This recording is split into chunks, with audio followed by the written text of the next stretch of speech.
Hello everyone, welcome back to Knowledge centre.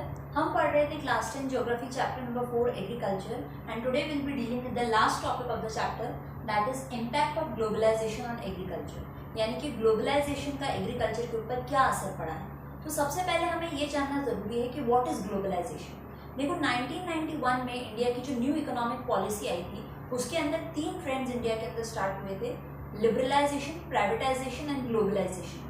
सबसे पहले बात करते हैं लिबरलाइजेशन की। लिबरलाइजेशन क्या था कि ट्रेडिंग के ऊपर जितने भी रेस्ट्रिक्शंस थे, जितनी भी रुकावटें थी, बैरियर्स थे, उनको हटा दिया गया था ताकि इंडिपेंडेंटली ट्रेडिंग जो है वो की जा सके। प्राइवेटाइजेशन क्या था कि सब कुछ जो है प्राइवेट इंडस्ट्रीज को ज़्यादा से ज़्यादा एनकरेज किया जा रहा था, सपोर्ट किया जा रहा था।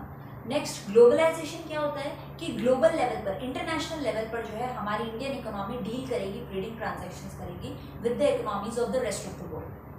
तो इसी इंटरनेशनल ट्रेडिंग का एग्रीकल्चर के ऊपर क्या असर पड़ा है अब तक, इसके बारे में आज हम जानेंगे। तो ग्लोबलाइजेशन हमारे इंडिया के लिए कोई एक नया कॉन्सेप्ट नहीं था जो 1991 में ही आया था। 19th सेंचुरी की टाइम से, यानी ब्रिटिश पीरियड की टाइम से ही हमारे इंडिया में जो है एक्सपोर्ट इम्पोर्ट का काम स्टार्ट हो चुका था। वे ब्रिटिशर्स जो है इंडिया में आए थे फॉर स्पाइसेस, कॉटन, इस तरह के जो बेसिकली उनकी इंडस्ट्रीज के लिए रॉ मटेरियल थे, उन्हें लेने के लिए ब्रिटिशर्स इंडिया में आए थे।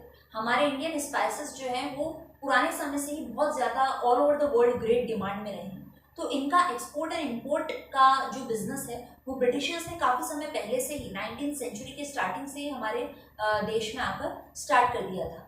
तो बेसिकली जो एक्सपोर्ट होता था स्पाइसेस एंड कॉटन का, ये ब्रिटिश इंडस्ट्रीज़ के लिए किया जाता था क्योंकि हमारे इंडिया में ऐसे कई सारे प्रोडक्ट्स थे जो उनकी इंडस्ट्रीज़ के लिए रॉ मटेरियल का काम करते थे। तो वो लोग क्या करते हैं, हमारे यहाँ से रॉ मटेरियल लेके जाते और उसे अपनी इंडस्ट्रीज के अंदर प्रोसेस करते, क्योंकि वहां पर उस समय इंडस्ट्रियलाइजेशन बहुत जोरों से था, नई नई इंडस्ट्रीज एवरीडे सेटअप हो रही थी। तो उन लोगों ने क्या कर लिया भाई, अपना एक माइंडसेट बना लिया कि इंडिया एक ऐसी कंट्री है जिसके पास नेचुरल रिसोर्सेज बहुत ज्यादा है, तो यहाँ से हम जो है रॉ मटेरियल लेके जाएंगे, कच्चा माल लेके जाएंगे और अपनी इंडस्ट्रीज में उसको फिनिश गुड्स में कन्वर्ट करके वापस उसको लाके इंडियन मार्केट्स में बेचेंगे। इससे प्रॉफिट उनको काफी हो रहा था और उनके प्रोडक्ट्स को जब हम यहाँ लाते थे तो हमारे मार्केट में उनकी डिमांड ज्यादा हो जाती थी और हमारे इंडियन प्रोडक्ट्स की जो है डिमांड गिर जाती थी।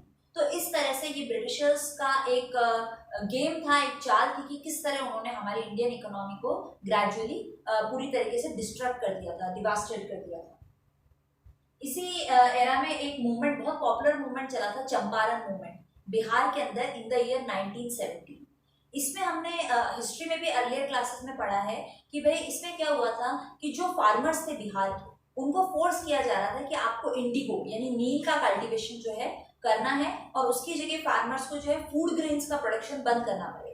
इंडिगो के अंदर देखो कुछ ऐसे मींस ऐसे एलिमेंट्स होते हैं जिनसे कि अगर जो लैंड की फर्टिलिटी है वो पूरी तरीके से डिस्ट्रॉय कर देते हैं। अगर आपने कंटिन्यूसली प्रोडक्शन कर दिया इंडिगो का 2-3 बार कंटिन्यू, तो वो जो लैंड है अब उसकी फर्टिलिटी बिल्कुल ही लॉस्ट हो जाएगी, सिवाय इंडिगो के आप उस पर और कुछ कल्टीवेट नहीं कर सकते। इसलिए फार्मर्स ने जो है एक बार रिलक्टेंटली मना कर दिया कि भाई हम जो है इंडिगो का कल्टीवेशन नहीं करेंगे। तो ब्रिटिश रूल चल रहा था, we were under the domination, तो प्रेशर में आकर फार्मर्स को फोर्स किया जा रहा था कि भाई आपको जो है इंडिगो का कल्टीवेशन करना पड़ेगा और फूड ग्रेन्स का प्रोडक्शन जो है वो बंद करना पड़ेगा। तो ये जो है एक बहुत ही कहने का मतलब है कि फार्मर्स बहुत ज्यादा एंग्री हो गए थे और बहुत कॉन्फ्लिक्ट हुआ था, बहुत रॉयट्स भी हुए थे उस दौरान इस मूवमेंट को लेकर। तो बेसिकली ये मूवमेंट जो है इसमें भी ये दिखाया गया था कि किस तरह ब्रिटिशर्स जो है इंडियन एग्रीकल्चर को या इंडियन जो भी रिसोर्सेज थे उसको एज अ रॉ मटेरियल को काम में लेते थे। तो बेसिकली इंडिया की जो गवर्नमेंट है उनका फोकस जो है 2 चीज़ों पर रहा है for the development of agriculture sector. पहला था हमारा कि जो मार्जिनल और स्मॉल फार्मर्स हैं उनका डेवलपमेंट होना चाहिए, और सेकंड जो थी कि हमारा जो भी प्रोडक्शन है, जो भी यील्ड है हमारी, वो सक्सेसफुल भी होनी चाहिए और प्रॉफिटेबल भी होनी चाहिए। बिकॉज हम बात कर रहे हैं ग्लोबलाइजेशन, ग्लोबल लेवल पर हमारे प्रोडक्ट्स जो हैं, जो एग्रीकल्चर प्रोडक्शन है वो कम्पीट करें इंटरनेशनल लेवल पे दूसरी इकोनॉमी से। तो वो जो लेवल है क्वालिटी का वो हमें बना के चलना है। साथ ही साथ हमें प्रॉफिट का भी ध्यान रखना है कि जब हम इतने एफर्ट्स लगा रहे हैं ग्लोबल लेवल पर अपने प्रोडक्ट्स को भेज रहे हैं तो प्रॉफिट भी हमारी कंट्री का आना चाहिए ताकि नेशन का डेवलपमेंट हो सके। तो दो मोटिव थे, पहला कि सक्सेसफुल भी रहना है हमें इन टर्म्स ऑफ क्वालिटी, ताकि ग्लोबल लेवल पर हम कंपटीशन के अंदर सर्वाइव कर सकें, और दूसरा प्रॉफिटेबल प्रोडक्शन होना चाहिए। तो ये जो दो चीजें हैं, एक तो मार्जिनल और स्मॉल फार्मर्स का डेवलपमेंट, और दूसरा सक्सेसफुल और प्रॉफिटेबल लिविंग, ये दोनों ही चीजों को ध्यान में रखते हुए ग्रीन रेवोल्यूशन ने बहुत अच्छा काम किया।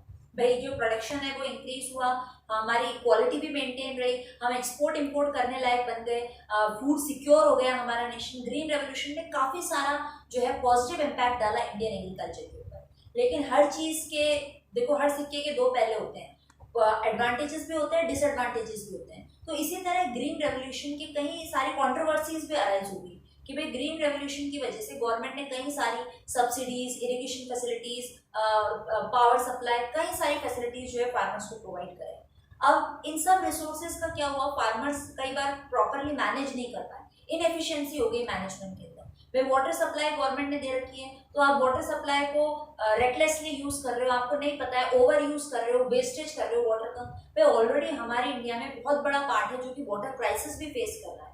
अगर हम बात करें पावर की, तो पावर आप इतना मिस यूज कर रहे हो। भाई जो लार्ज फार्मर्स हैं, मीडियम फार्मर्स हैं, वो पावर की मदद से अंडरग्राउंड वाटर इतना ज्यादा एक्सट्रैक्ट कर रहे हैं कि ग्राउंड लेवल जो है, ग्राउंड जो अंडरग्राउंड वाटर लेवल है वो बहुत तेजी से डिक्रीज हो रहा है। कहने का मतलब है कि रिसोर्सेज गवर्नमेंट ने जब प्रोवाइड किए हमें, तो हम उनको जुडिशियसली यूज नहीं कर पाए, समझदारी से काम नहीं ले पाए, और मिसमैनेजमेंट की वजह से काफी सारे प्रॉब्लम्स हुई, और जो कि पर्टिकुलरली ग्रीन रेवोल्यूशन के दौरान हमें ज्यादा देखने को मिली। जैसे कि एक प्रॉब्लम अराइज हो गई थी सॉइल डिग्रेडेशन की।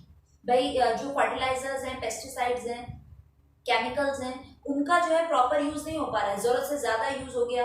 Water logging, salinity, soil degradation, land degradation, कई सारी प्रॉब्लम्स जो है वो अराइज हो गई।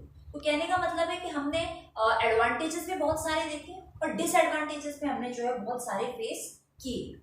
तो अब जो है गवर्नमेंट को रिक्वायरमेंट थी कि ऐसे मेथड्स को इवॉल्व किया जाए, ऐसे नए मेथड्स इन्वेंट किया जाए जिससे कि ये जो सक्सेसफुल और प्रॉफिटेबल प्रोडक्शन है, ये वाला जो मोटिव है हमारा, ये भी क्लियर हो जाए, और साथ ही साथ एनवायरमेंटल पॉल्यूशन भी ना हो, एनवायरमेंटल डिग्रेडेशन ना भी हो, इसका भी जो है ध्यान रखा जाए।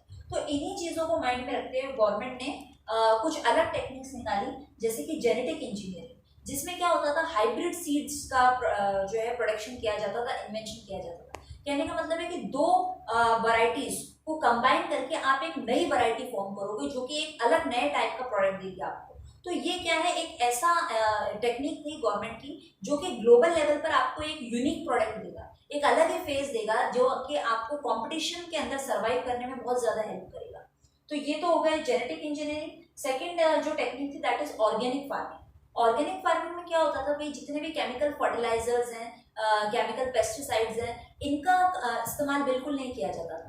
भाई एनवायरमेंटल डिग्रेडेशन नहीं होना चाहिए, एनवायरमेंटल पॉल्यूशन नहीं होना चाहिए, सॉइल डिग्रेडेशन, लैंड डिग्रेडेशन, इन सारी प्रॉब्लम्स को ध्यान में रखते हुए ऑर्गेनिक फार्मिंग एक नई टेक्निक के रूप में जो है डेवलप हुई कि भाई जिसमें नेचुरली जो मैन्युअर है, जो फर्टिलाइजर्स हैं, उनको डेवलप करके उनका यूज किया जाएगा ताकि आपका जो प्रोडक्शन हो वो पूरी तरीके से फ्रूटफुल हो, और बिल्कुल भी आप स्टार्टिंग से मतलब एग्रीकल्चर की स्टार्टिंग से लेके एंड तक कहीं पर भी आप एनवायरनमेंट को डिग्रेड नहीं करोगे, पॉल्यूट नहीं करोगे, और आपका जो प्रोडक्शन होगा वो भी बहुत अच्छे से बनेगा। भाई कई बार हम देखते हैं कि ऑफ सीजन भी हमें कई फ्रूट्स वेजिटेबल्स देखने को मिलती है, तो एक ही चीज आती है माइंड में कि हाँ भाई ये केमिकल्स की वजह से पकाया गया है, केमिकल फर्टिलाइजर्स का ये नतीजा है कि ऑफ सीजन भी हमें कई चीजें देखने को मिलती है। तो आजकल के लोग बहुत ज्यादा हेल्थ अवेयर हो गए हैं। हम बड़े बड़े शॉपिंग मॉल्स में जाते हैं तो कई जगह लिखा रहता है भाई ये वेजिटेबल्स हैं, ये ऑर्गेनिक वेजिटेबल्स हैं, ये फ्रूट्स हैं, ये ऑर्गेनिक फ्रूट्स हैं,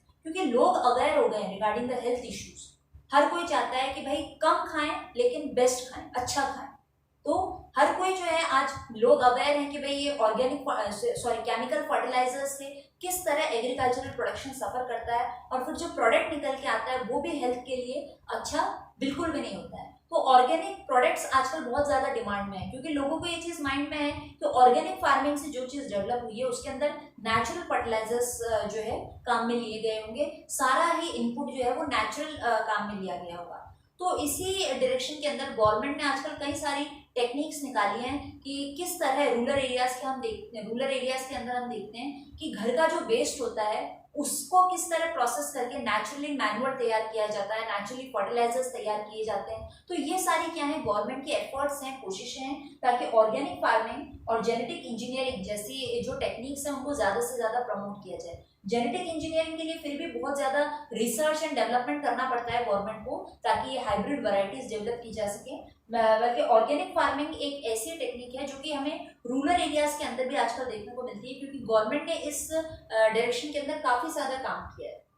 तो एक तो ये दो जो टेक्निक्स हैं, जेनेटिक इंजीनियरिंग और ऑर्गेनिक फार्मिंग, ऐसे इस टाइप के टेक्निक्स को गवर्नमेंट को ज़्यादा से ज़्यादा एनकरेज करना चाहिए। उसके अलावा गवर्नमेंट ने क्या किया है, diversification of cropping pattern from cereals to high value crops. भाई हमें जो है एग्रीकल्चर को ग्लोबल लेवल पर लेके जाना है, तो डेवलपमेंट के लिए हम क्या कर सकते हैं, हम अपने क्रॉपिंग पैटर्न के अंदर डाइवर्सिफिकेशन कर सकते हैं, चेंजेस कर सकते हैं। कैसे कि भाई अब तक हम क्या कर रहे थे, मेनली सीरियल्स यानी कि जो हमारे फूड ग्रेन्स है, मेजर फूड कमोडिटीज हैं, उनका प्रोडक्शन कर रहे थे। उनकी जगह अब हमें क्या करना है, हाई वैल्यू क्रॉप्स का प्रोडक्शन करना है, यानी कि ऐसे क्रॉप्स जो कि हमको बहुत ज्यादा रिटर्न दे सके, अच्छे रिटर्न्स दे सके, उनका जो है हमें प्रोडक्शन ज्यादा से ज्यादा करना चाहिए। और ये सब हम करने में क्यों सक्सेसफुल रहेंगे, क्योंकि इंडिया में जो है मॉनसून टाइप ऑफ क्लाइमेट है, डाइवर्स क्लाइमेटिक कंडीशंस है अलग अलग रीजन्स में, तो उसका हमें बेनिफिट उठाना चाहिए और ज्यादा से ज्यादा जो है हाई वैल्यू देने वाले क्रॉप्स जो हैं उनका हमें प्रोडक्शन करना चाहिए, जिससे कि क्या होगा, इनकम में इंक्रीज होगी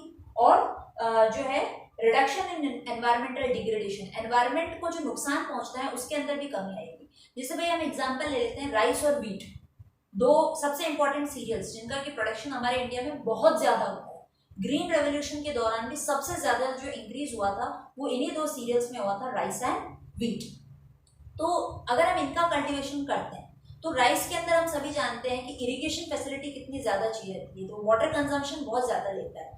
तो इसी राइस और व्हीट की जगह अगर हम दूसरे टाइप्स ऑफ क्रॉप्स की तरफ जाएं, जैसे फ्रूट्स हैं, वेजिटेबल्स हैं, मेडिसिनल हर्ब्स हैं, तो ये क्या है, इनकी वाटर रिक्वायरमेंट भी कम है, क्लाइमेटिक कंडीशंस पे इनको कोई बहुत ज़्यादा ऐसी डाइवर्स या बहुत ज़्यादा खास नहीं चाहिए रहती कि वे पर्टिकुलर इसी रीजन में उगाए जा सकते हैं। और सबसे बड़ी बात, रिटर्न्स ही बहुत अच्छा देंगे as compare to the normal cereals. कम रिसोर्सेज में बहुत अच्छा आउटपुट आपको देंगे, बहुत अच्छे रिटर्न्स आपको देंगे। तो इस तरीके से गवर्नमेंट को जो है सीरियल से अपना शिफ्ट करना चाहिए towards the high value crops, ताकि इनकम को जो है इंक्रीज किया जा सके और एनवायरमेंटल डिग्रेडेशन के ऊपर भी फोकस किया जा सके। क्योंकि इन सब चीज़ों से क्या होगा, इनकम जनरेट होगी तो एग्रीकल्चर सेक्टर डेवलप होगा, हमारे फार्मर्स, स्मॉल और मार्जिनल फार्मर्स का जो इकोनॉमिक स्टेटस है उसको डेवलप करने में बहुत ज़्यादा हेल्प मिलेगी। So this was all about the impact of globalization on agriculture.